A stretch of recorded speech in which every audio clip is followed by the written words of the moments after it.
ejerciendo como miembro de la Academia de Ciencias. Y de inmediato vamos a llamar al doctor Denis Simó, vicepresidente de la Academia de Ciencias de la República Dominicana, quien tiene las palabras de bienvenida. Honramos al ingeniero César Arturo Abreu Fernández en su ingreso como miembro. Olvidé de decir al notable vegano. Discúlpame. O sea, ya podemos comenzar el acto. Sí, siéntase en su casa y buenas tardes. Que la concepción de La Vega, desde sus orígenes hasta el 1900, tuvo un papel significativo en la historia dominicana, destacándose como un centro económico y cultural clave.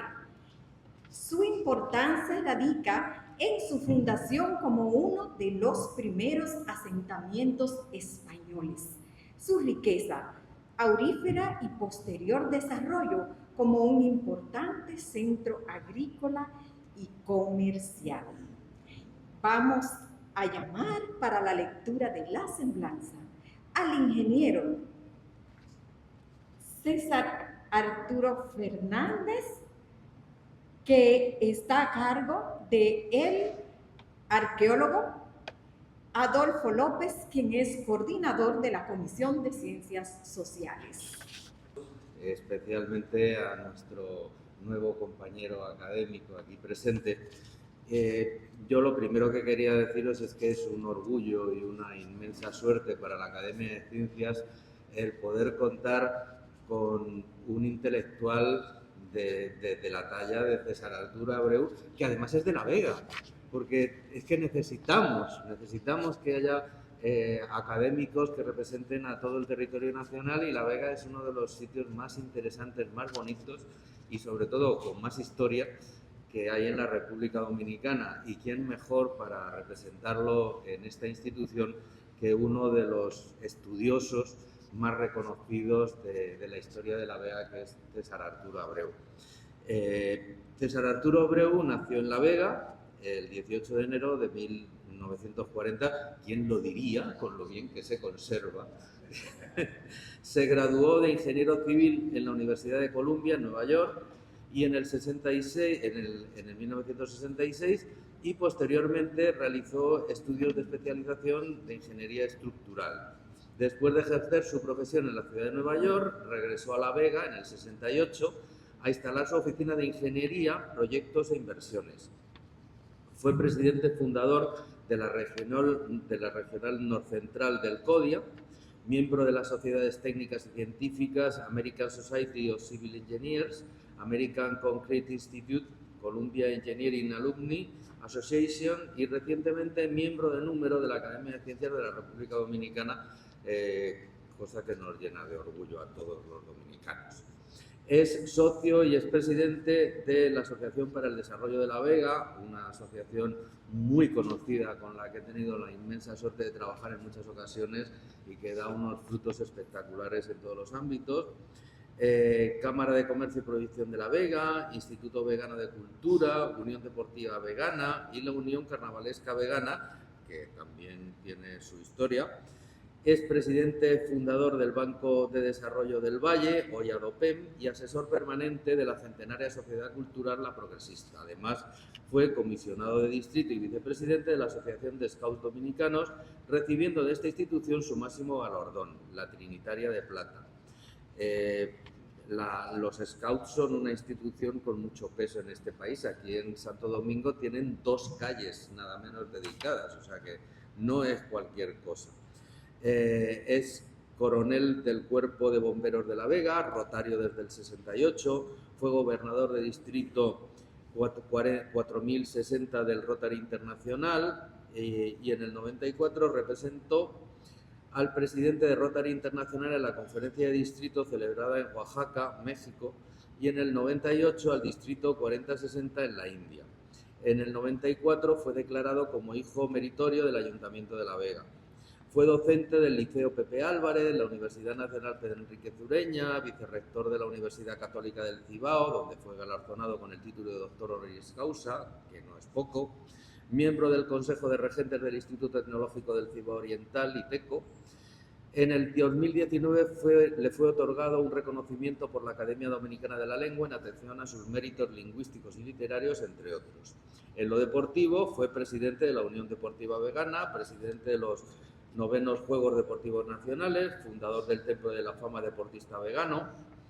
En el 99 fue designado presidente de honor del Pabellón de la Fama Deportista Dominicano y en el 2012 fue exaltado en el 23 ceremonial del Templo de la Fama del Deportista Vegano como inmortal del deporte vegano en la categoría de propulsor.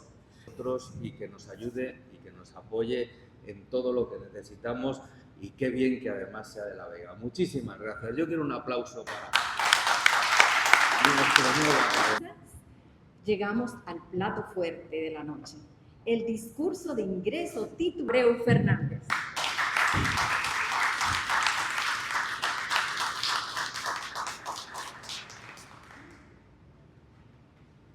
Honorable Academia, a la doctora Inés Pérez Guerra, que es su secretaria, anda por ahí, y demás miembros con ellos del Consejo Directivo. El arquitecto José Adolfo López Melando, que es el coordinador de la Comisión sobre Sociales, al doctor Danilo Clime, que es el secretario, y en ellos a todos los miembros de la Comisión de Ciencias Sociales.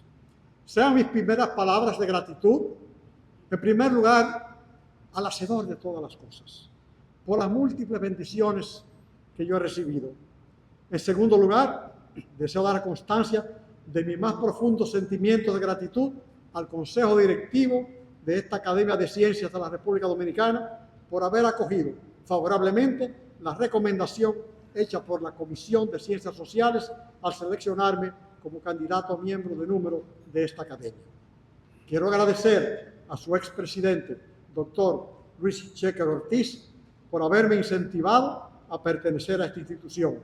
No puedo dejar de mencionar el apoyo que he recibido del distinguido académico Dagoberto Tejada Ortiz, a ellos y los demás miembros que me favorecieron con sus votos.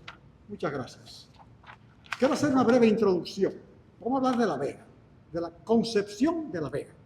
Entonces vamos a hacer una pequeña introducción porque debo retrotraerme a la historia para poder explicar y justificar el propósito de esta exposición.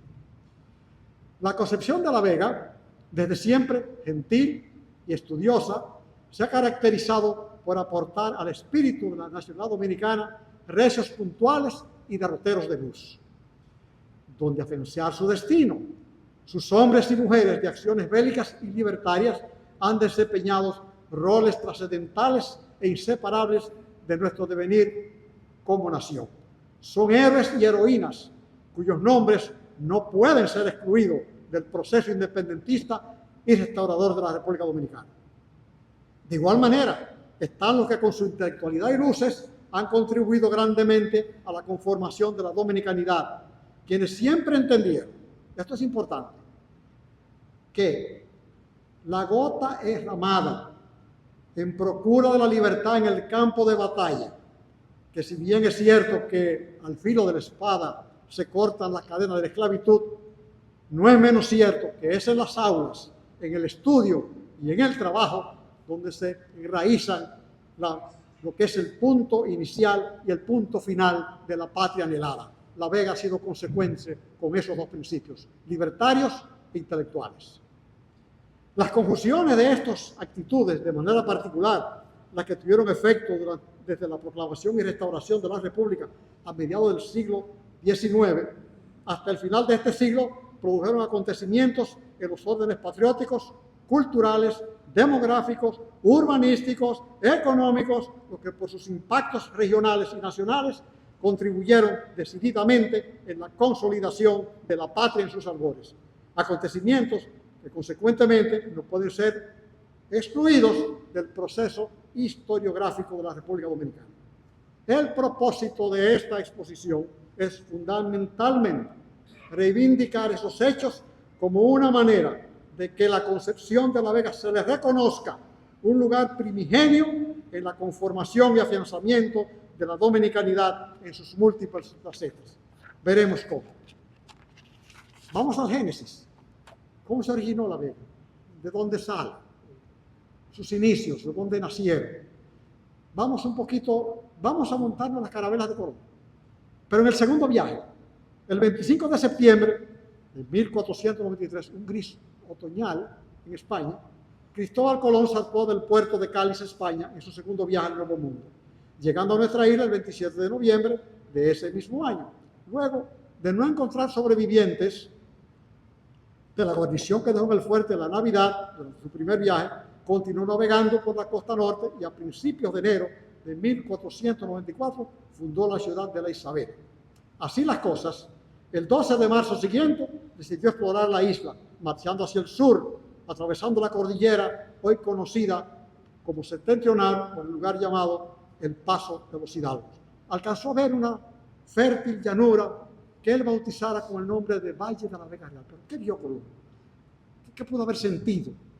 Yo, conocedor de la geografía nacional, me pongo en el lugar del Paso de los Hidalgos y veo esta fértil llanura. Vega, es una vega, es una llanura fértil, productiva. ¿Pero qué vio Colón? Imaginémonos que Colón llegó ahí tal vez al mediodía, porque pudo haber llegado a salir temprano de la Isabela. Entonces, ¿qué vio? Al ver este voluptuoso valle que se distendía a todo lo largo y todo lo ancho, quedó fascinado con su luminosidad. Acuérdense que había salido en el gris otoño de España. Entonces, cuando llega y ve este cielo azul transparente y el aire que respira tiene un olor a guayabas, a zapoteros, a vijas, a caimito, a guanábana, a mamey, a copey, que hacían una tupida maraña donde salía este aroma que impregnaba el ambiente, que lo batía a las palmeras. Colón, ¿qué quiere usted que piense? Estoy en el paraíso. Estoy en el paraíso. Y por eso lo llama el Valle de la Vega Real. Obviamente lo de Real, lo de la Vega ya sabemos por qué, dedicado a quién, a los reyes de España, que le habían propiciado en sus viajes. Bien. Posteriormente, después, el 29 de septiembre de 1494, cuando regresó de un viaje emprendido por mar y descubrir nuevos territorios, penetró por segunda vez en la isla. Y siguiendo el curso del río, porque el color de sus aguas bautizara como Río Verde, que decía un amigo mío, valga aquí la aclaración, de que es el único río que es río dos veces, dentro de muchas cosas que tiene la Vega Primicia, pues que es río Verde. Entonces, río dos veces, es Río Verde. Entonces vio esta estela diamantina, esmeraldina más bien, que transcurría y decidió seguir. Y emprendió el viaje al través, recorriendo todo lo largo de este río. Y en uno de sus recodos encontró algo muy interesante. Un poblado, yucayeque o yucateque, llamado Guarícan, cabeza del cacicazgo de Maguá.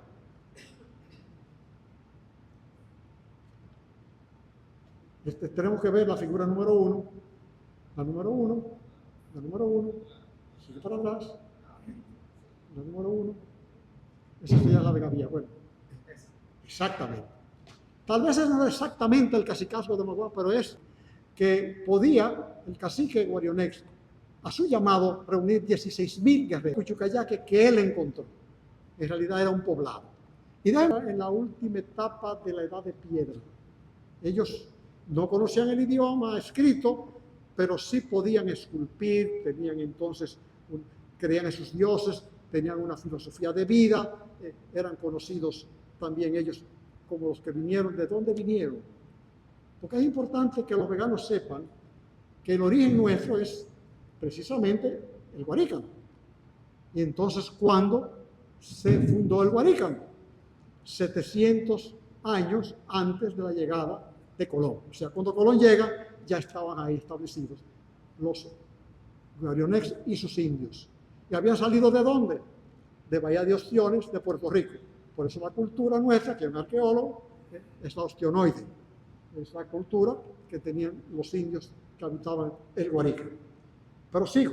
Entonces, él establece relaciones muy amistosas con el cacique Guarionex, que le permitió construir un fuerte a tiro de arcabuz, dice la historia.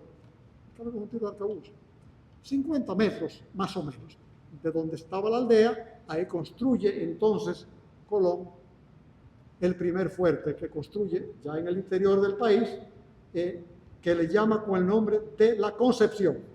Su fecha de fundación no ha sido aclarada por nuestros historiadores, basándose en diferentes fuentes, siendo la más probable que fuera a finales de 1494 o a inicios de 1495, al establecerse por la Iglesia Católica el 8 de diciembre la conmemoración de la festividad de la Inmaculada Concepción.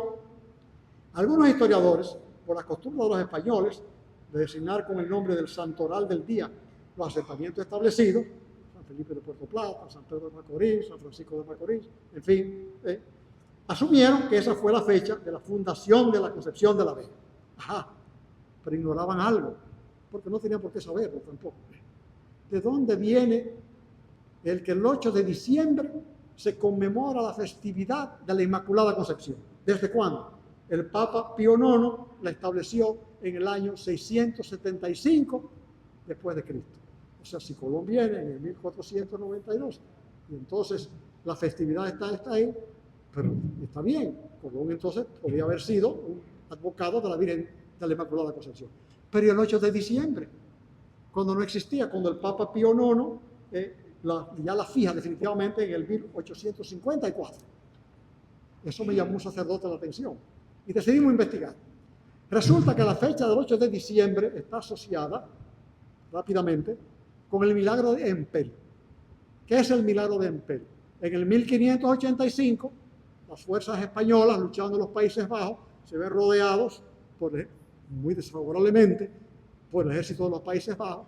Era invierno, era el 8 de diciembre, y dentro de las defensas que está haciendo el ejército español, que se considera que van a ser apabullados, eran unos 3.000 españoles contra unos 10.000 de los Países Bajos, se cree que van a ser apabullados y derrotados. Pero uno de los soldados encuentra ¿qué? Una tabla con ¿qué? Con la imagen de la Inmaculada Concepción. Entonces los soldados españoles consideran que eso es un milagro, que la Virgen ha aparecido para ayudarnos. Pero no terminan ahí. Esa noche un viento gélido, estaban en la isla de Empel, de ahí viene el nombre, y los Países Bajos tenían sus barcos rodeándolo para todo. Llega un viento gélido tan fuerte que se congelan las aguas. Entonces inmovilizan el ejército de los Países Bajos. Pero favorece que los españoles entonces puedan caminar, asaltar los barcos y derrotarlos. Desde entonces, la Virgen de la Inmaculada Concepción, desde el 8 de diciembre de 1585, es la patrona de lo que es el ejército español. Y por consiguiente, por extensión, luego la Iglesia Católica lo adopta. Así es que no pudo haber, una feliz coincidencia pudo haber sido que Colón le pusiera el 8 de diciembre y que coincidiera precisamente con el milagro del Empel, que fue más de 100 años después. Queda eso esclarecido, quiero aprovechar este escenario para hacer ese aclarando. Ese fuerte fue la génesis de la ciudad de la Concepción de la Vega. Desavenencias con los indios motivaron el traslado del fuerte media legua, unos 2.30 kilómetros, hacia el este, el lugar actualmente conocido como la Vega Vieja, en torno a la cual, de acuerdo a la costumbre medieval, se conformó el caserío que mediante real orden del 6 de diciembre de 1508 fue adornado con el título y privilegio de ciudad. Ahora sí lo vamos a ver, la Vega Vieja. Ahí están los dos, ahí está vista desde la distancia, ¿verdad? Entonces ya en el próximo, ya está cerca, ahí vemos las cavas, donde tú encuentras restos de consumo humano, ahí vivía gente, donde no hay restos, esa era una calle. Entonces se pudo trazar el anterior, por favor. Se pudo trazar la anterior. Lo que es lo que conocemos hoy como la Vega Vieja. Esa es la génesis de la ciudad. Precisamente, yo asistí aquí en este mismo salón hace un tiempo a una conferencia que dictó Paulina Kolstad González. Eso está inclusive recogido en el boletín número 6 en el 2013 de Sociales de aquí de la Academia. Ella recoge en ese tiempo que la Vega era tan grande, tenía tantas personas, que era más grande que la ciudad de Santa Fe de Granada en España y más grande que la ciudad de Santo Domingo. Es decir, que la Vega llegó a ser capital de América, por decirlo de alguna manera. Voy poniendo las bases por la cual la Vega reclama el lugar que le pertenece. Es oportuno hacer constar que en los primeros años de su existencia, 1514, su economía se fundamentó principalmente en la explotación de las minas de oro, que era aluvional, era el que traía el Río Verde, mayormente. Y obviamente se fue menguando ese oro, se agotaron las minas, se redujo el número de indios por el maltrato que le tenían, las personas fueron a nueva tierra, otras minas de oro aparecieron y ocasionaron el progresivo abandono de sus habitantes. Hasta tal punto que al ocurrir el temblor de tierra que sacudió la isla el 2 de diciembre de 1562, los sobrevivientes de entre los reducidos habitantes que quedaban en la ciudad, unos se dirigieron hacia Santiago de los Caballeros, otros pasaron a refugiarse a unos 10 kilómetros al sur, en los alrededores de una pajiza ermita que algunos ateros habían elevado a Sebastián Mártir, en un lugar que es el lugar ocupado hoy por la concesión de La Vega. San Sebastián Mártir, inclusive, es el segundo patrono de La Vega, precisamente por ese origen. Yo quiero aclarar aquí, porque voy con muchos estudiantes a La Vega y dicen que La Vega se hundió. La Vega no se hundió. La Vega simplemente sus muros se abatieron, porque estaba casi abandonada, pero eran muros de ladrillo con argamasa, cal, agua, algunas piedras. Entonces simplemente se desmoronó. ¿Por qué se pensó que La Vega se hundió? Hemos investigado, curiosamente, el fuerte que aparece aquí, el fuerte. En el medioevo se acostumbraba a hacer los fuertes la misma altura arriba, la misma altura hacia abajo, porque se hacía un foso alrededor del castillo. Entonces ese Colón asume, que es quien lo construye, en realidad es Bartolomé Colón, asume y construye el fuerte de La Vega. Hacia arriba encontraban que había un muro debajo y decían, se hundió. No se hundió, fue construido así. La Vega simplemente se desmoronó, se cayó a pedazos. Ahora, ¿cuándo fueron los que quedaban ahí? ¿Cuándo fueron a La Vega? También se dice que salieron después del temblor de tierra y fueron hacia La Vega. Tampoco es cierto. Hemos investigado, conjuntamente con el profesor Torres Petitón, que escribió los apuntes sobre La Vega desde la óptica de un historiador, edición de Ferilibro, en el 2009, páginas 142-143, que en el capítulo de que dice rectificación histórica, les ofrece a los canónigos Francisco Godínez Escobar y Luis Ramos, de la Catedral de la Concepción, en fecha 24 de enero de 1857, notariado por Juan de Plaza, apostólico notario por la Santa Sede y público de una audiencia y obispal de este obispado de La Vega, según el texto, contenidas en el libro Carta de los Cabildos Eclesiásticos de Santo Domingo y Concepción en el siglo XVI, respuesta que por su trascendencia histórica vamos a mencionar al texto. Cito. A la segunda pregunta, dijo que lo que sabe es que el pueblo de La Vega, al cabo de 2 años, yo pongo mayúsculas, al cabo de 2 años, después del terremoto, los vecinos de dicha ciudad de La Vega se pasaron a vivir a la ribera del río Camú, término de esta ciudad, donde al presente estamos, lo cual hicieron porque no se podía vivir en dicho pueblo, asolados por los grandes montes y guayabales y malezas que él se criaron, y así quedó el dicho pueblo del todo desierto y despoblado. O sea que estamos claros que La Vega actual, esa es su primera fundación, por decirlo, para ir estableciendo entonces parámetros, es 2 años después del terremoto. Está todo documentado. Posteriormente, a principios de abril de 1805, el general haitiano Jean-Jacques Dessalines, en su retirada de Santo Domingo, que sitió pero no pudo tomar, incendió todos los edificios que eran de madera, excepto la iglesia y 2 casas de paredes sólidas.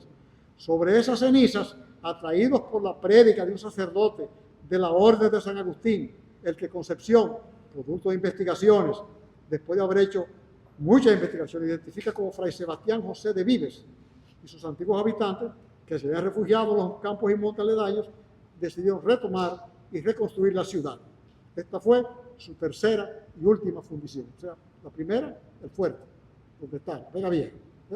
La segunda fundación, cuando vinieron los de La Vega Vieja y se asentaron.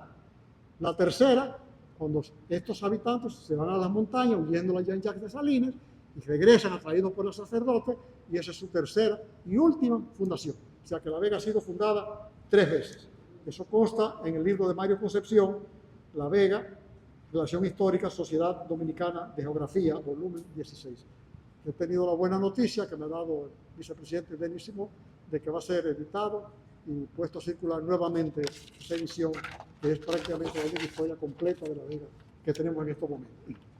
Hay unos antecedentes que yo quiero mencionar. A raíz del Tratado de Basilea, antecedentes libertarios, y pongo la palabra en mayúsculas, mediante el cual en el 1795 España cedió a Francia la parte oriental de la isla. La Vega protestó mediante documento elaborado y firmado por 23 de sus más connotados representantes de la época. A ese tenor, Manuel Arturo Peñavallo, citado por Concepción, expresa, cito, en sesudo memorial de fecha 16 de noviembre de 1775, tan pronto se enteraron de la nueva del traspaso, contenido de una valerosa y clara exposición y de las consecuencias que el cambio de gobierno contraerá contra los intereses y la economía de Santo Domingo, principalmente en las regiones centrales del país. Protestaron 23 veganos. Este documento ponía de manifiesto el grado de amor al terruño, de integración comunitaria, de colectivización, de conciencia y de amor al pedazo de tierra que vivían de los veganos, de ese tipo. Premisa. Ahí hay un concepto libertario, o sea, no querían pasar a Francia, querían mantener su libertad. Posteriormente, donde el periodo de la España boba, los veganos continuaron con sus afanes de amor patriótico y deseos de independencia. En ese tenor, Juan Bosch, en sus obras completas, que la publicó la Comisión Permanente de Enfermedades de Patria en su tomo 10, cito, el doctor Morilla lo dice cuando afirma que por el mes de marzo de 1820 se formó otra causa de conspiración contra los mismos que después hicieron la revolución para la independencia. Está hablando de Núñez de Cáceres, ¿verdad? En el siguiente año, habiendo sido procesado el diputado provincial por La Vega, don Antonio Valdés, y 2 o 3 más, pero a falta de pruebas del delito, sin embargo, de su notoriedad, fueron absueltos. Nuevamente, La Vega está ya dispuesta a luchar por su libertad. Por otro lado, ya un último antecedente. Conforme de Pradel, eso es el libro de Guido de Pradel, Apuntes de La Vega a la obra de nuestra independencia. Esto aparece en el boletín número 61 del Archivo de la Nación. Cito, a comienzos del mes de abril de 1843 se proclamó La Vega a favor de la revolución de la Reforma y quedó constituida la Junta Popular de Gobierno. Fue desconocido como jefe superior del Distrito General de Brigada Haitiano Pedro Alejandro Xavier. O sea, ¿no? Vamos a ir saliendo los haitianos dentro del concepto de lo que era participar en la reforma. Ocupando su lugar el general de brigada dominicano Felipe Vázquez. Todo ello motorizado por Juan Pablo Duarte y los trinitarios a través de un grupo de patriotas veganos.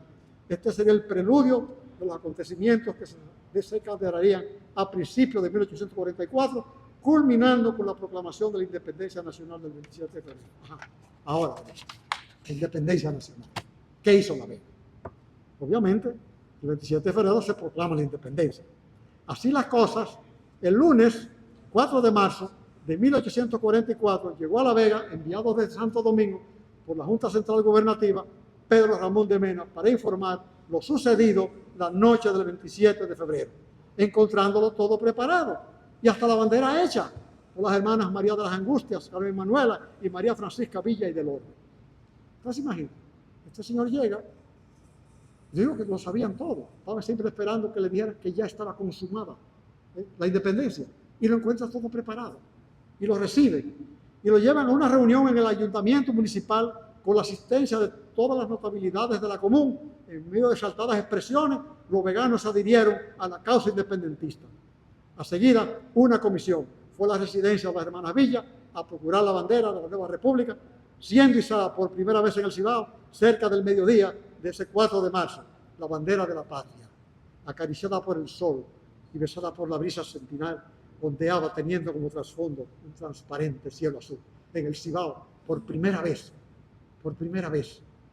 se enesta y abre a los 4 vientos la bandera nacional. Quiero mencionar aquí lo que recoge la historia, las hermanas Villa, cuando fue a la comisión a procurar la bandera, que ya estaba hecha. No era que le habían puesto una cruz a la haitiana, era que la habían bordado, para las instrucciones que habían recibido desde Santo Domingo. Le dice, esta es la bandera que hemos bordado con mucho amor. Con ese mismo amor, defiéndela hasta con su propia vida. Y los asistentes dijeron, está hecho el compromiso. Y de ahí partieron a izar la bandera. Es un momento emocionante, entiendo yo, en la historia de La Vega, cuando se adhiere. Hay una placa en La Vega donde eso tuvo lugar. Cabe preguntarse, esto es importante, cuál era el aspecto de La Vega de entonces. García Godoy, en su trilogía patriótica, del editorial Santo Domingo de 1982, en su obra Rufinito, que fue escrita en 1908, describe de esta manera. Vamos a ver qué es lo que era La Vega, que fue capaz de estar esa bandera, de adherirse a la independencia. O sea, ¿cómo era ese pueblo? Dice, era una extensa aldea con honores de ciudad. Tenía honores, pero era una aldea. Con excepción de una, todas las casas estaban fabricadas con madera criolla y techadas de llanos. En el centro de la plaza principal, vasto cuadrilátero, hoy convertido en precioso parque de recreo, se alzaba el altar de la patria, reducido cuadro de mampostería de poca elevación, en el cual habían plantado los haitianos la palma de la libertad, y añaden. En el lado occidental de esta plaza había una casa de mampostería en ventanas de hierro, recientemente reedificada, y en la parte opuesta, frente a ella, se erguían aún, como los restos salvados de un naufragio, pedazos de paredes, después aprovechados para nuevas construcciones, que era lo único que quedaba en pie de la casa de gobierno construida en la época haitiana, que llamaban Palacio de la Sangre.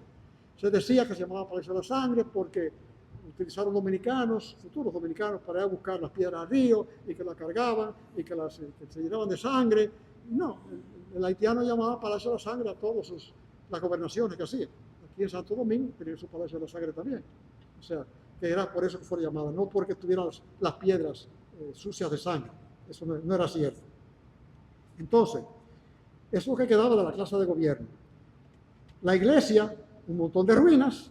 En la vasta y silenciosa plaza, casi toda alfombrada por el verde césped, había sitios donde a causa del desnivel del terreno se formaban grandes charcos parecidos a verdaderas lagunas. Cada vez que llovía copiosamente, al describir lo que existía al sur señalaba, se dilataba una ancha y profunda laguna surcada a menudo por rústicas canoas. Si por favor ponen la próxima, ¿sigue? Lo que era La Vega. Ahí está.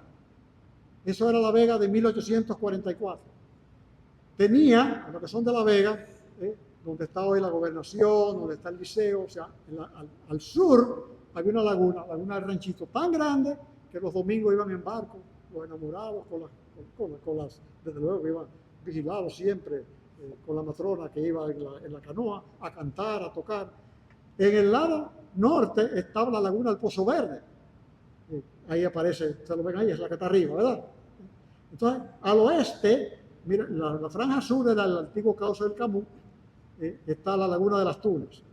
Esa es La Vega que gestó su independencia. Esa aldea, que podía tener 2.000 habitantes, no más, o los pepes, o los cocotuses, que era un grupo de ciudadanos, abogados, patrimonial, patriarcal, de consejeros, y que eran quienes habían asumido totalmente los sentimientos y las ideas de Juan Pablo Duarte. Entonces, dentro de ese pequeño contexto, eso existía. No eran ricos ninguno, ni mucho menos, pero La Vega tenía esa intelectualidad ya en gestación.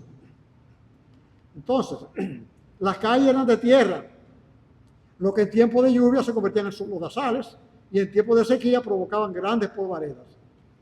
Entonces, para eso yo he traído ese... ¿Cómo fue reconstruido eso? Bueno, personas vivientes lograron captar de lo que en ese tiempo existían, entre ellos San Julián de Pradel, que hablamos hace un momentito de la familia de Pradel, narraba cómo era La Vega de entonces, cómo él la recordaba. Y se fue plasmando todo eso, se fue escribiendo, afortunadamente.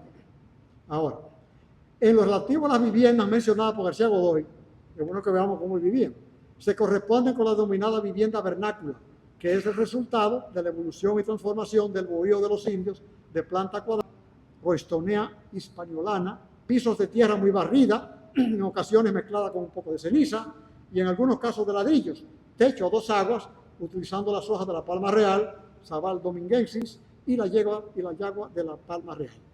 Esa es la vivienda que tenía La Vega. De vuelta a lo patriótico, respecto a la economía, vamos a hablar de economía. Pues, ¿cómo se sustentaba en la pequeña propiedad con la agricultura de subsistencia? O sea, batata, yuca, plátanos, guineo, cultivos de café, que ya existía porque lo habían traído los haitianos, el cacao, que llegó aquí en los años 1500, que lo trajeron los españoles, y aunque en un censo agrícola de 1839, según Framoya Pons, La Vega figuraba como región ganadera. Pero volvamos a lo patriótico. Una vez proclamada la independencia en La Vega, un grupo de numerosos veganos acompañó a Mena a pronunciar a Santiago y a Puerto Plata. No fue solo. Los veganos se adhirieron. Pero no solamente se adhirieron. Su escolta, quien lo llevaba, quien sabía los caminos, era Juan de la Cruz. Mientras que también los veganos, José Portes y Bernardino Pérez, fueron despachados a Moca para dar a conocer las buenas nuevas. Desde La Vega salió a Santiago, somos libres, a Moca, somos libres. La Vega se convirtió en el centro de expansión de que éramos finalmente libres, soberanos e independientes. No termina ahí. Estamos tratando de puntualizar lo que hacen a La Vega acreedora de ser primigenia en la configuración de la patria. Batalla del 30 de marzo, tan discutida batalla. Voy a ser breve, por favor. Ustedes más o menos lo van viendo. El 30 de marzo, ante las pretensiones del ejército haitiano de nuevamente cercenar las ansias libertarias de los dominicanos, un numeroso contingente de veganos se apersonó a la ciudad de Santiago de los Caballeros, encabezado por Toribio Ramírez, Marcos Trinidad, Manuel Mejía, José Durán, Juan Francisco Guillermo, José Rafael Gómez, Pablo Germosén, Tito Santos y los milicianos de Jama. Estoy hablando de un contingente. Quienes, junto a otros patriotas, acompañaron al general Fernando Valerio en el Fuerte Libertad. O sea, estaban con Fernando Valerio, estaba esta pléyade de guerreros veganos, resistiendo a tiros la fusilería y cañones de los 3 ataques de la columna haitiana. Voy brevemente, si ustedes pueden vernos, también no se ve claramente ahí por la luz, en 2 alas de 2000 y 2000. Uno por Gurabo y otro por el sur, que es lo que ustedes ven aquí en la parte baja, que este estaba a mano del general Luis y aquel estaba a mano del general Pierrot. Ellos decidieron atacar primero por aquí abajo para tomar entonces la ciudad en 3 ataques. El primer ataque, ¿cómo fue? Pero ellos vinieron, desfilaron, venían en desfile, tocando sus tambores destemplados, venía con la bocinglería que vienen los haitianos, venían marchando, una banda de música, por si que creían que iban como para una fiesta. Lo más lejos que tenían era que desde el Fuerte Libertad, Fernando Valerio, los veganos, los andulleros y los que estaban ahí, silenciaron los cañones, silenciaron los tambores, silenciaron la gritería con una descarga de fusilería y luego con la carga del machete, que es el arma nacional. Y fueron retirados. Bueno, pero no se conformaron. Es el filo de mediodía. Pasada una hora se reorganizaron y trataron entonces a tropel de venir entonces a penetrar a la ciudad. Había 2 cañones destinados a los dominicanos, le dispararon, y entonces masacraron el grupo que venía, muchos cayeron muertos, otros se retiraron. Segundo ataque. Tercer ataque. Esta vez hicieron lo que llaman el ejército columna cerrada. O sea, los desfilan, pero unos pegaditos de otros, precisamente para que los disparos no sean tan dispersos y los maten a todos. Tremendo error. Ahí entonces sale Fernando de Valerio con la carga de los andulleros, junto con los veganos, esgrimiendo los machetes, que entonces hace que se retire el ejército haitiano. Luego habría otros ataques, yo por cuestión de tiempo no voy a meterme en eso, ya por la otra parte, a fin de cuentas fueron derrotados. Pero hay un aspecto importante que tengo que mencionar. Destacándose en la misma, aparte de lo que yo mencioné anteriormente, Juana de la Merced Evangelista Trinidad, mejor conocida como Juana Saltitopa, a decir de Rufino Martínez, que tiene un libro de biografía histórica publicado por la UAS, dice, cito, trabada la batalla del 30 de marzo, en el fragor de la pelea, ocupaba lugar entre los combatientes, estimulándolas con frases y ademanes de incitación.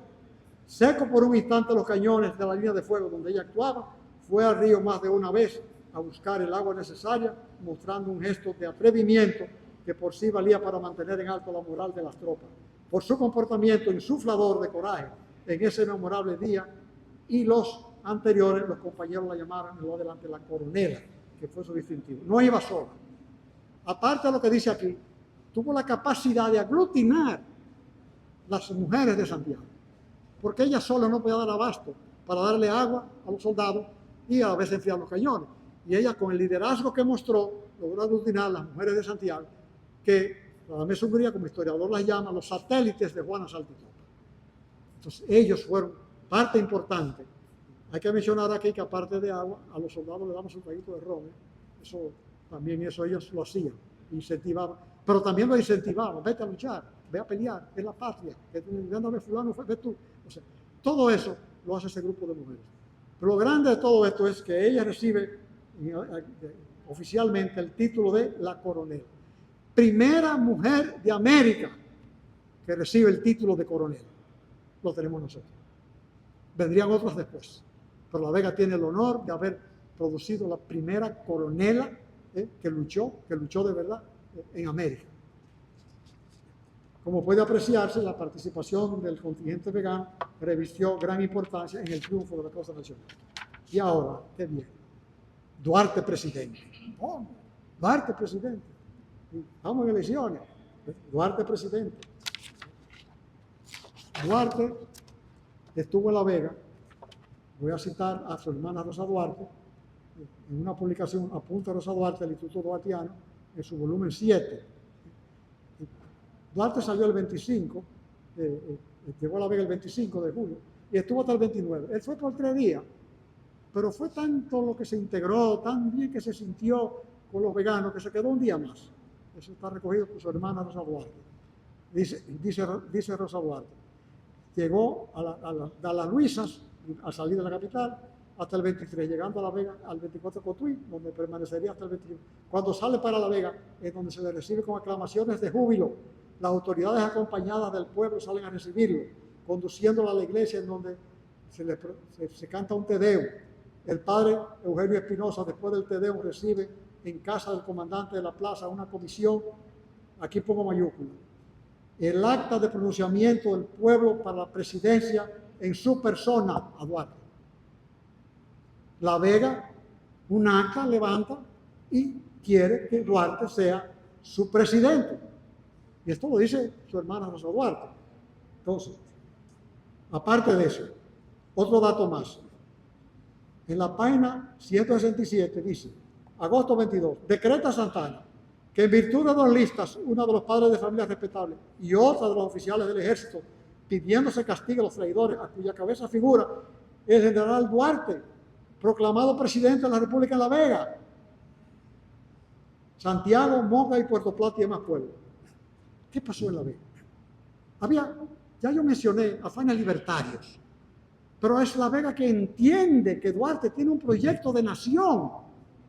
Duarte es quien habla de república. Entonces los veganos lo entienden perfectamente y comprenden que él es el llamado, por consiguiente, a presidir la nueva nación, la nueva república. O sea, ¿qué mérito tienen los veganos? De haber captado que Duarte entendía y proclamaba lo que era una nación constituida, y así lo hizo el juramento trinitario. Entonces está fuera de toda duda que fueron los veganos los primeros en justipreciar las virtudes patrióticas de Duarte y los primeros en manifestar su adhesión a los ideales trinitarios. Creo que eso tiene su valor y hay que reconocérselo a La Vega, que entendió lo que era Juan Pablo Duarte. Hoy en día lo estamos enalteciendo, pero los veganos ya en el 44 ya sabían quién era Juan Pablo Duarte y se adhirieron a él. Primera Constitución de la República. El 6 de noviembre de 1844 fue votada la primera Constitución política de la República Dominicana. Todos lo sabemos, de Cristóbal, la cual constaba de 33 diputados. El departamento de La Vega estuvo representado por Casimiro Cordero y Juan Reynoso, formando parte de la asamblea. Pero hay otro vegano también, representando a San Cristóbal, el presbítero Juan de Jesús Fabián Ayala y García. Para los veganos, nació en Soto, La Vega. Ellos dejaron su impronta en la redacción del documento, oficiando que La Vega fuera una de las 5 provincias originales de la nueva república.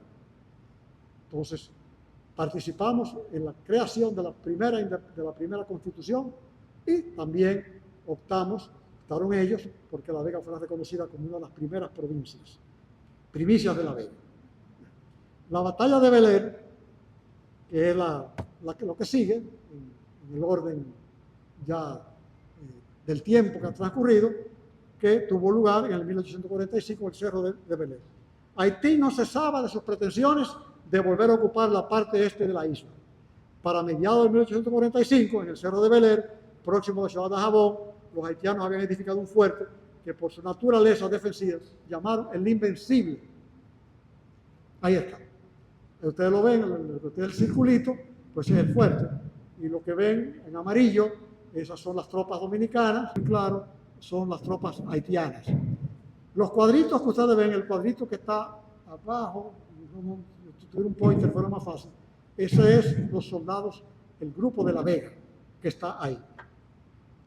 Ese ejército dominicano, comandado por el general Francisco Antonio Salcedo Tito y algunos de la línea noroeste, decidió desalojarnos. Ustedes están fortaleciendo ahí, tenemos que desalojarnos. Entonces, esa acción tuvo lugar el 27 de octubre.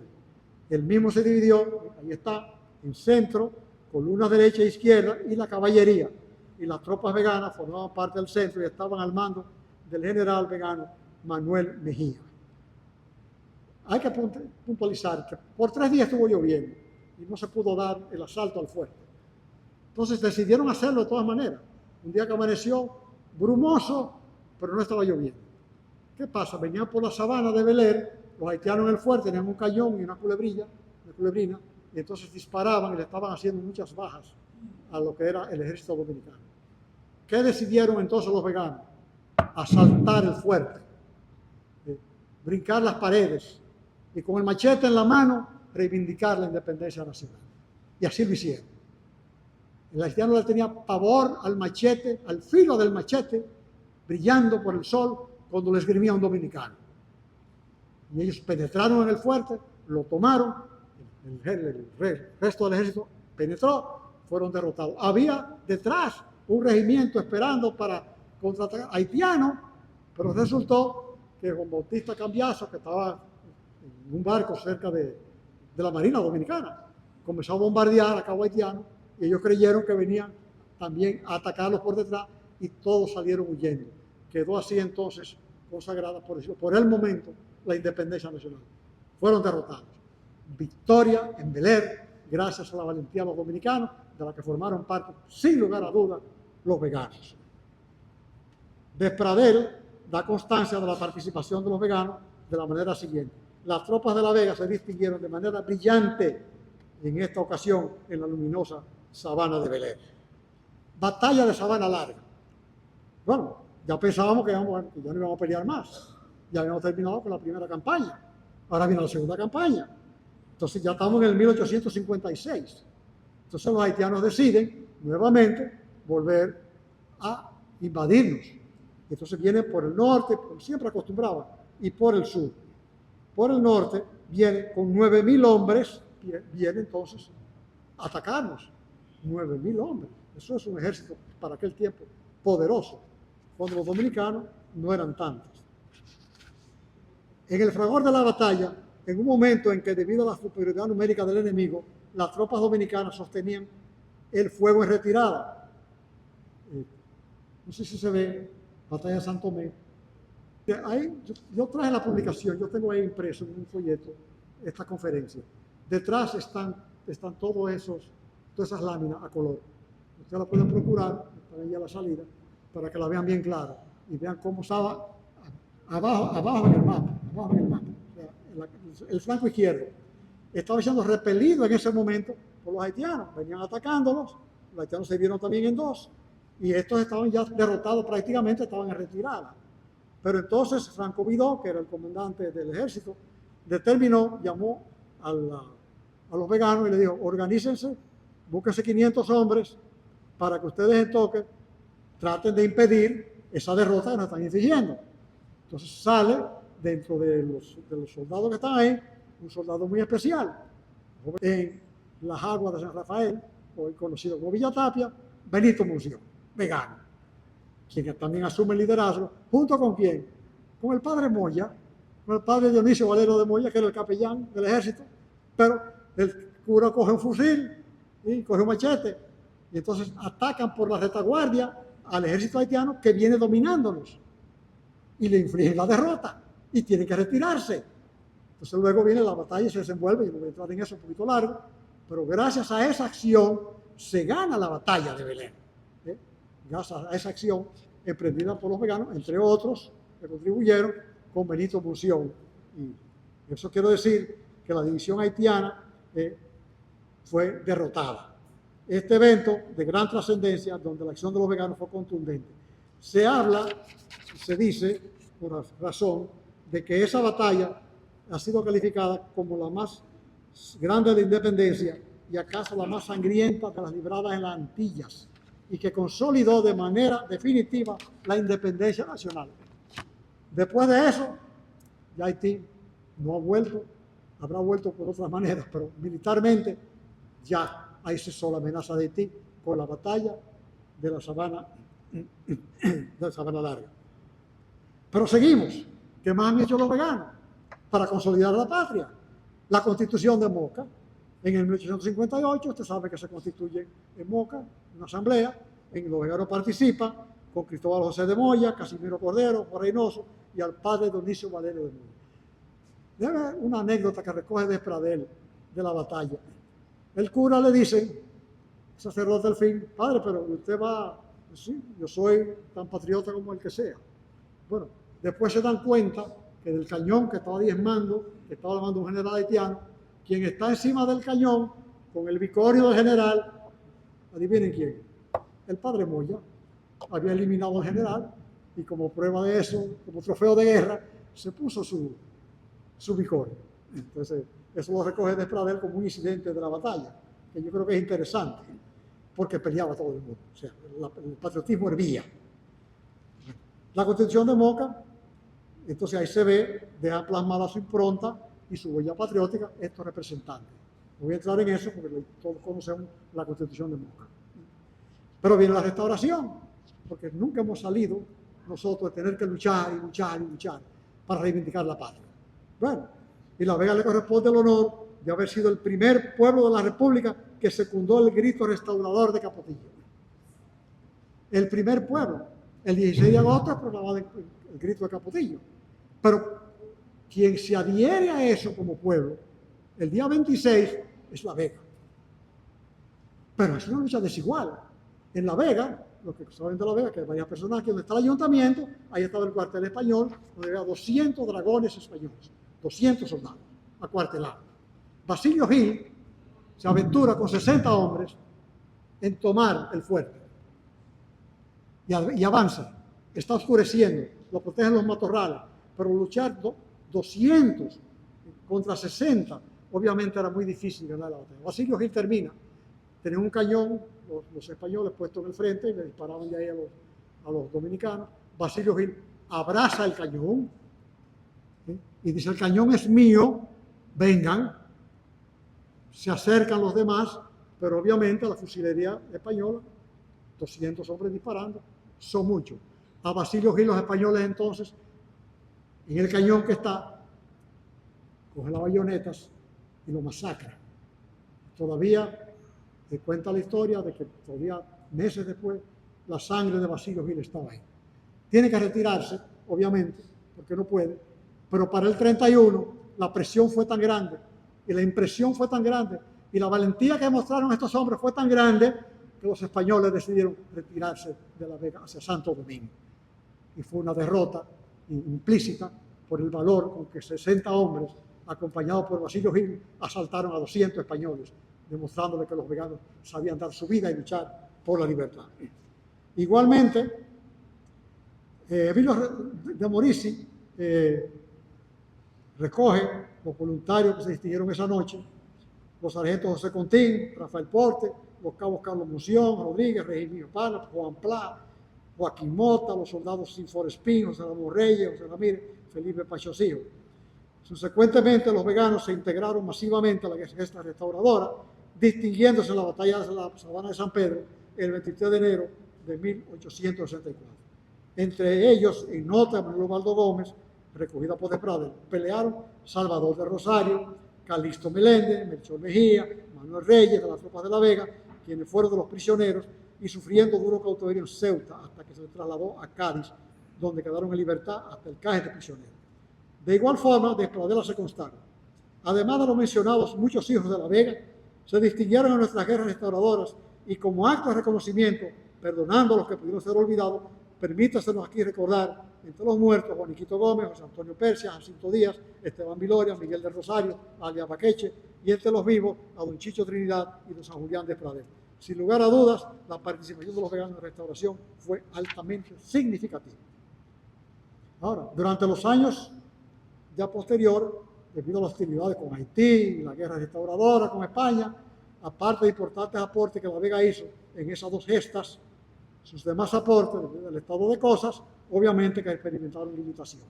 O sea, viene de la independencia, la restauración, pero entonces viene este periodo que es de tranquilidad. Entonces, la Vega contribuye, pero ya ha bajado, por decirlo así, la incidencia.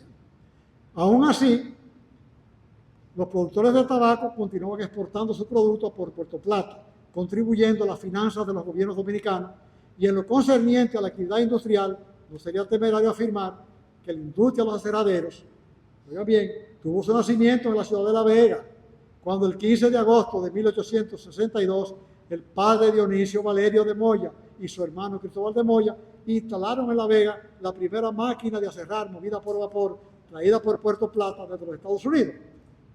Consecuencia, el uso de madera cerrada cambió notablemente el aspecto de la vivienda de La Vega y de toda la región.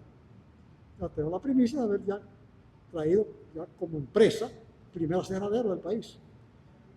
Para el 1867, conforme datos tomados de la ponencia La Vega, Reflexiones para su futuro desarrollo, de la autoría de los arquitectos Francisco López Rodríguez y René Sánchez Córdoba, presentado en el Club Rotario de La Vega, la mancha urbana de la ciudad era de 56.800 metros cuadrados y sus habitantes alcanzaban la cifra de 2.100. Por favor, tienen que correrla un poquito, porque producto de un trabajo muy arduo recogido, como La Vega fue aumentando de tamaño conforme iba pasando el tiempo y los años. Ahí tienen el color amarillo, esa es La Vega, que ya he mencionado, de 1876.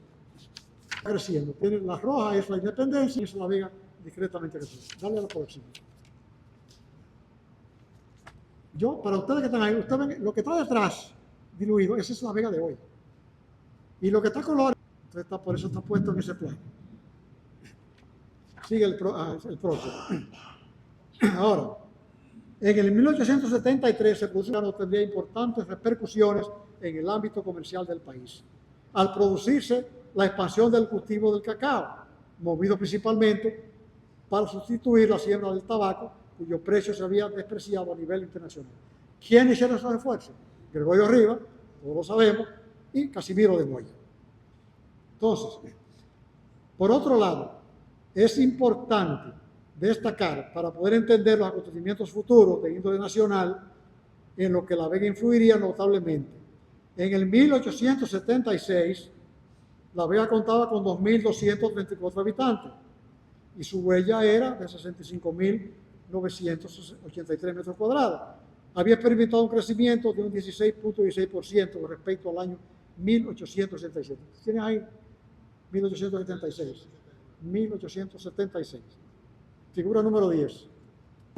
Que el 1 de septiembre de 1878, cuando el país se encontraba en una interminable guerra fratricida y un abatimiento colectivo ocasionado por las ruinas, desolación, miseria y el continuo derramamiento de sangre que se extendía lúgubremente por todo el país, donde el caudillismo político imponía sus macabros designios mediante el fusil y la sangre, conformaron la Benemérita Sociedad Progresista, que todavía existe, proponiéndose a facilitar la difusión cultural, artística, filantrópica y humanista, logrando que el conocimiento constituyera un bien común para todos los dominicanos. Los veganos testimoniaban al país lo siguiente: habían decidido cambiar el fusil por la pluma y la sangre por la tinta para ser cultos. Producto de eso, de ese movimiento, llega a La Vega alguien muy importante. El 26 de noviembre de 1880 fija su residencia don Federico García Godoy, de quien expresara Bruno Rosario Candelier, quien es presidente de la Academia de la Lengua, en el boletín digital número 207, correspondiente al mes de diciembre, órgano de la Ateneo Insular, en las 2 primeras décadas del siglo XX, Federico García Godoy fue el más importante escritor establecido en nuestro país, cuyo aporte intelectual dejó huella luminosa en La Vega y una impronta literaria en las letras dominicanas. Otro aspecto de la extensa trascendencia en el ámbito cultural fue la tertulia de Don Fet, donde en un acogedor lugar del Parque Duarte se planteaban y discutían temas a los que asistían literatos, médicos, farmacéuticos, ingenieros, artistas, hombres de ciencia, representantes de la iglesia, provenientes de todas partes del país, en torno a la figura patriarcal de García Godoy, a quien los veganos cariñosamente llamaban Don Fe. Luego vendían los juegos florales y vendían también los poetas, los escritores.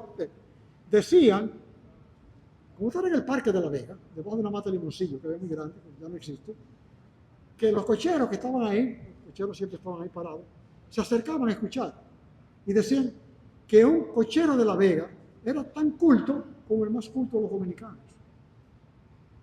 A veces le ponían un apellido, no dominicano, decían un pueblo, yo no voy a meterme en eso. Pero fíjense, Juan Bosch me decía que su primer librito de cuentos se lo entregó él a Federico García Godoy. Él siendo un niño, que lo hizo a manera de muñequito, se lo entregó él ahí a García Godoy. Desafortunadamente eso se quemó cuando se quemó la biblioteca de García Godoy. Toda esa extensa actividad cultural y otras más hicieron que La Vega meritoria del apelativo de ciudad culta, que todavía lo tiene hoy, de la República Dominicana. Aquí viene un acontecimiento importante. El 16 de agosto de 1887 se inauguró el ramal La Vega Sánchez del ferrocarril, originalmente planificado Santiago-Samaná. De él diría nuestro eximio poeta Rubén Suro, que escribió lo que se llama el romance del tren sin rumbo. Yo voy a decirle la primera estrofita. Porque he dicho ya que el ferrocarril era Santiago-Samaná, pero solamente lo hicieron de La Vega Sánchez. Entonces decía Rubén Suro, nunca salió de Santiago, nunca llegó a Samaná, medio siglo hace que rueda y rueda sin partir y sin llegar. O sea, si nunca salió de Santiago ni llegó a Samaná. Entonces, ¿qué trajo eso como consecuencia? Uno de los periodos de mayor trascendencia en todos los órdenes de la ciudad de La Vega. A través del puerto de Sánchez ahora se podían exportar los principales productos agrícolas, cacao, café, tabaco, e importar la más valiosa mercancía a través de una dinámica comercial hacia y desde Norteamérica y Alemania, es decir, de una nueva creciente internalización de la actividad económica que a la vez generó un acelerado e inusitado desarrollo comercial, económico, social y cultural, llegando a constituirse La Vega en el punto troncal y nodal de todas las actividades del norte del país, obviamente ejerciendo influencia en los más variados aspectos de la nacional. Mira, por ahí venían compañías de teatro, los primeros pianos que llegaron, todo eso vino a través del ferrocarril a La Vega, y La Vega lo distribuía entonces a todo el Cibao. Entonces, ese ferrocarril, por ahí, también se exportaban revoluciones por ahí, pero ese es otro punto. El desarrollo económico se convirtió en una etapa de desarrollo integral, culminando, La Vega aquí, entonces ya se engrandece, con la construcción de almacenes y negocios de exportación, viviendas, teatros, centros sociales y culturales, y atraído por la bonanza económica que experimentaba La Vega, recibió una beneficiosa inmigración de cubanos, puertorriqueños, árabes, italianos, chinos, españoles, y la mayoría eran artesanos, entre ellos herreros, alarifes, albañiles, alfareros, toneleros, chocolateros, quienes terminaron integrándose a la población, enriqueciéndola al transmitirles sus costumbres, tradiciones, gastronomía, por lo que La Vega llegó a ser un destacado centro cosmopolita de la República Dominicana, trazando así las pautas para otras comunidades. Número 12.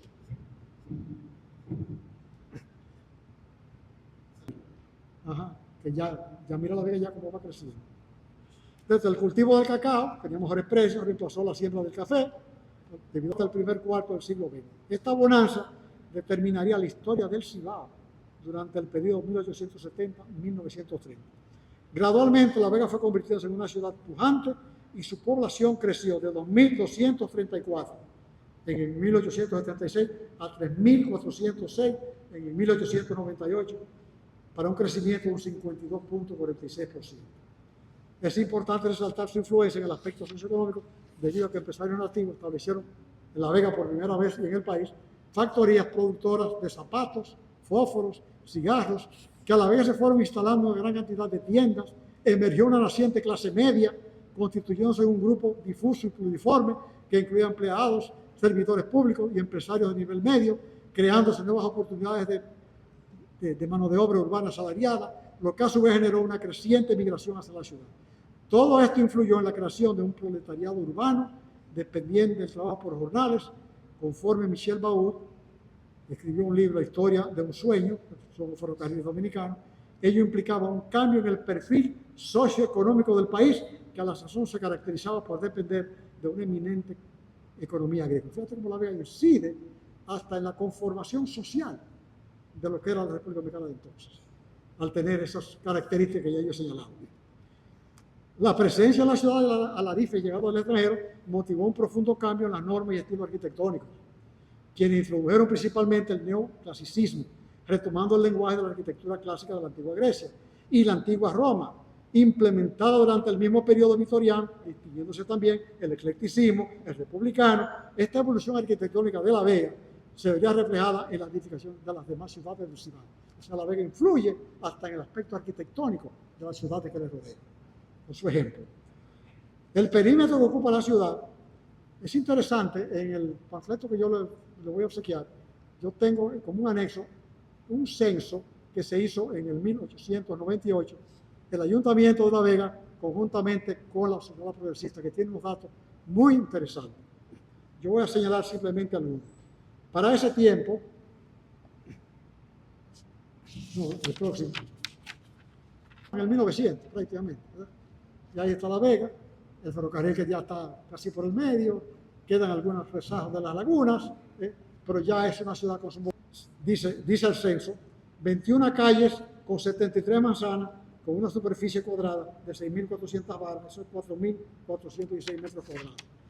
Las mayores, no bajando, las menores de 2.000 barras cuadradas, las manzanas, o sea, 1.300, que lo ocupan 3.406 habitantes. Quiero puntualizar el número. En el 1900 La Vega lo que tenía era 3.406 habitantes. Adivinen cuántos hombres y cuántas mujeres. Hombres, 1.510. Mujeres, 1.898. O sea, los hombres estaban felices, tenían dónde escoger. Es interesante destacar que en ese censo el 70% de la población estaba alfabetizada. Que para ese tiempo, tú tener una comunidad con un 70% alfabetizada era un gran logro. No era de extrañarse. ¿Por qué? Porque había 14 escuelas. 14 escuelas. 6 de varones y 8 de hembras. Tenía 20 maestros. Estoy hablando de una comunidad de 3.000 y pico de habitantes. Operaban además una academia de música, una biblioteca municipal sostenida por la Progresista, 8 sociedades de diversas tendencias, siendo 4 de ellas de carácter instructivo, literario y filantrópico, 5 imprentas con 4 periódicos y 2 quincenarios. Y aquí está este número que a mí me encanta. Aquí estamos muy felices con el 4% por la educación. De los ingresos municipales, que se estimaban en 8.740, se destinaba el 45% a la instrucción pública. Nosotros nos conformamos con 4 hoy. La Vega invertía un 45% en la educación de sus jóvenes. Creo que eso era un logro. Contaba con 34 artistas. Para 3.000 y pico de habitantes, 34 artistas es un porcentaje bastante alto. Que eran compositores, músicos, creyonistas y pintores. 45 profesionales, 114 comerciantes, 174 industriales, oficios diversos 310, jornaleros 70, labores femeninas 593, talleres, establecimientos, etc., 329. Pero vamos a dejar a un lado las estadísticas y vamos a transcribir lo que Tulio M. Cestero, un escritor, escribió. Dice, en su mayoría las casas son de madera, pero las de reciente construcción, cómodas y elegantes, dan a la villa un matiz de modernismo. Se nota el anhelo de embellecerla, de hacer de su Vega gentil y confortable, que anima el laborioso vegano. De las calles, expresa el cronista, son rectas, aunque no bastante anchas sin aceras.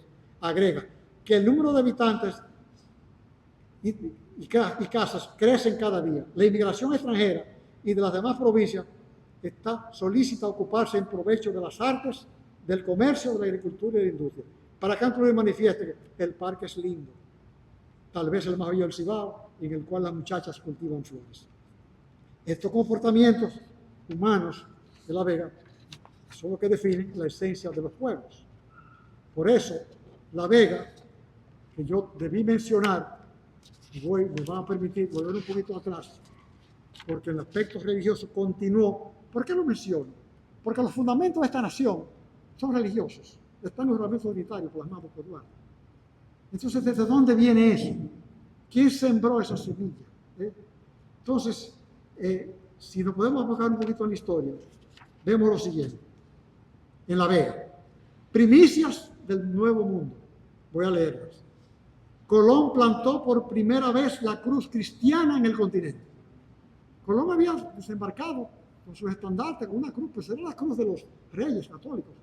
Pero por primera vez en el Santo Cerro, extasiado, en una noche ser que llega y se refugia ahí, como buen individuo de medioevo, y mira el cielo y ve las estrellas que le parecen que son como pétalos de rosa de cristal que están cayendo sobre el valle. Pero es magia.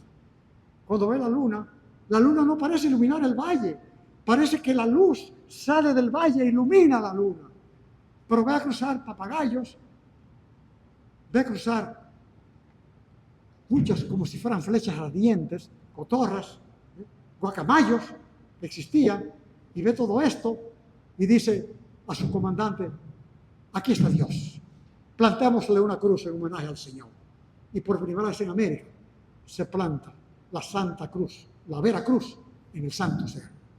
Primicia de La Vega Real.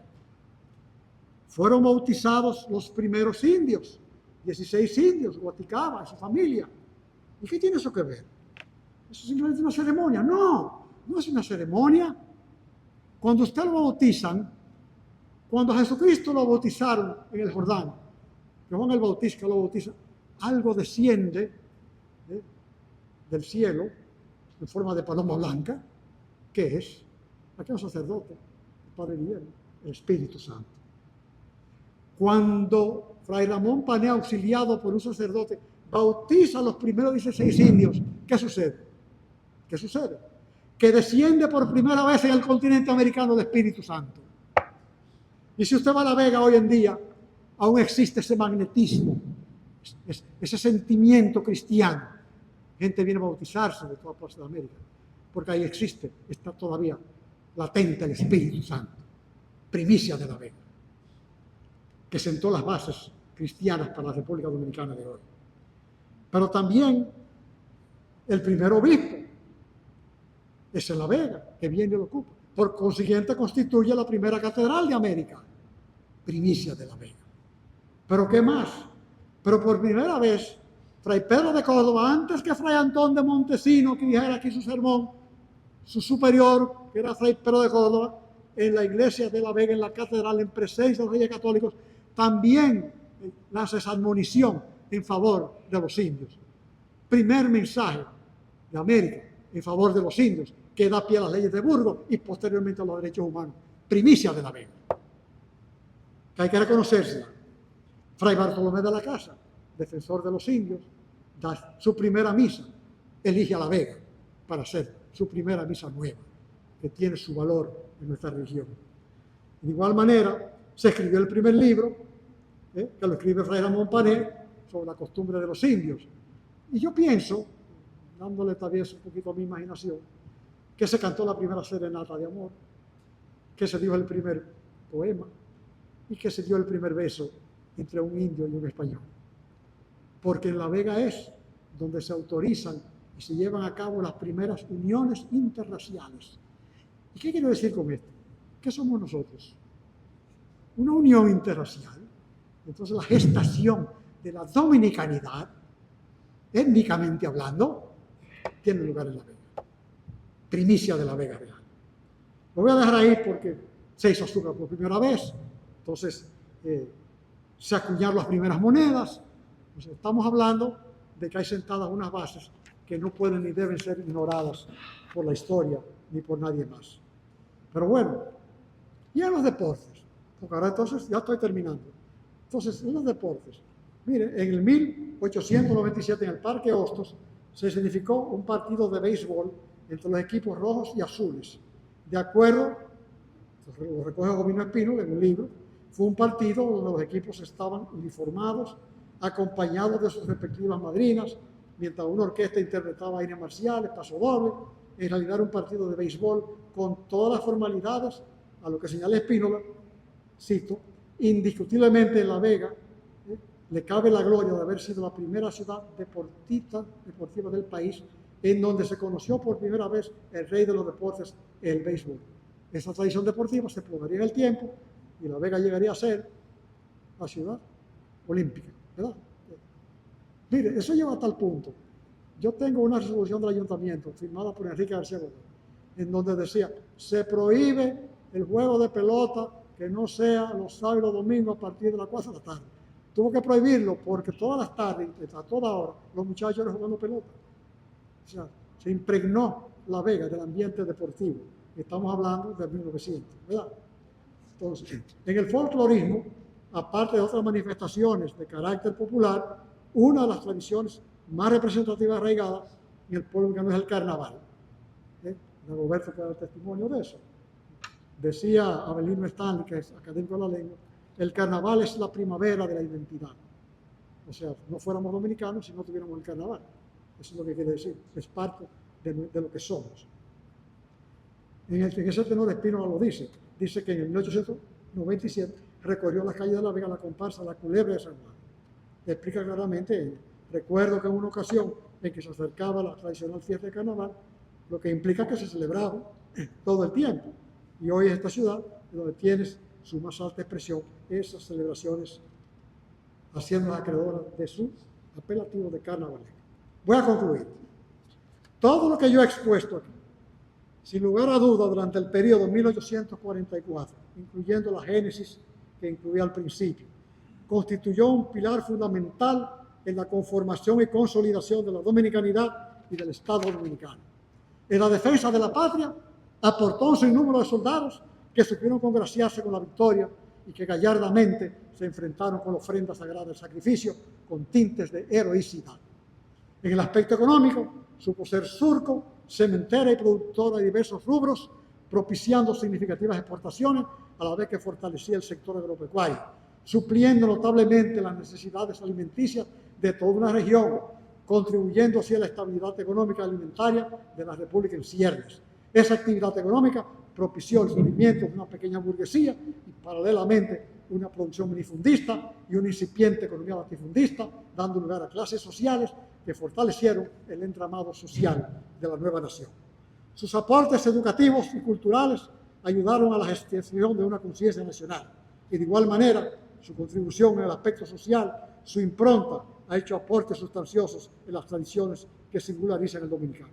Y es que el vegano, desde los inicios de la gestación de la dominicanidad, ha estado consciente de las raíces de nuestro espíritu, conformado por la claridad de mente, la religión cristiana, nuestro idioma y la cultura legada por nuestros ancestros europeos.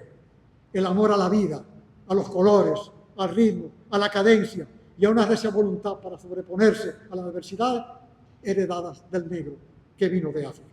Y la bonomía, mansedumbre y hermosura y amor a la naturaleza que nos legara el indio.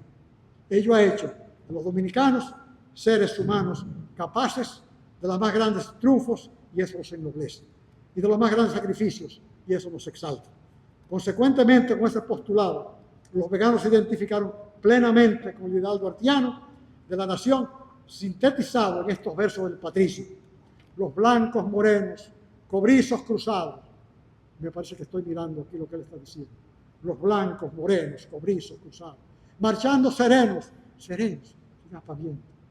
Los blancos morenos, cobrizos cruzados, marchando serenos. Unidos, por amor de Dios. Osados, valientes. Entonces, retomo. Los blancos morenos, cobrizos cruzados, marchando serenos, unidos, osados, la patria salvemos de viles tiranos. Aquella vez, Haití. Ahora, la droga, el desorden, la anarquía, la falta de educación, entre otras cosas. Retomo. los blancos morenos, cobrizos cruzados, marchando serenos, unidos y osados, la patria salvemos de viles tiranos y al mundo mostremos que somos todos hermanos. Los veganos estamos consecuentes todo el tiempo con ese sentir de Juan Pablo Duarte. Consecuentemente, La Vega reclama, a través de mi voz, en su condición de ser una de las ciudades primigenias y en virtud de los múltiples aportes que hizo para consolidar el sueño de nuestros padres fundadores, aparte de sus apelativos de culta, olímpica y carnavalesca, ser reconocida al igual que otras comunidades más, La Vega, crisol de la nacionalidad dominicana. Muchas gracias. Importante aporte de la historia sobre La Vega. Vamos a darle otro fuerte aplauso al ingeniero César Arturo Abreu. En este momento aprovecho los aplausos para decirle a la mesa de honor que pase de lado.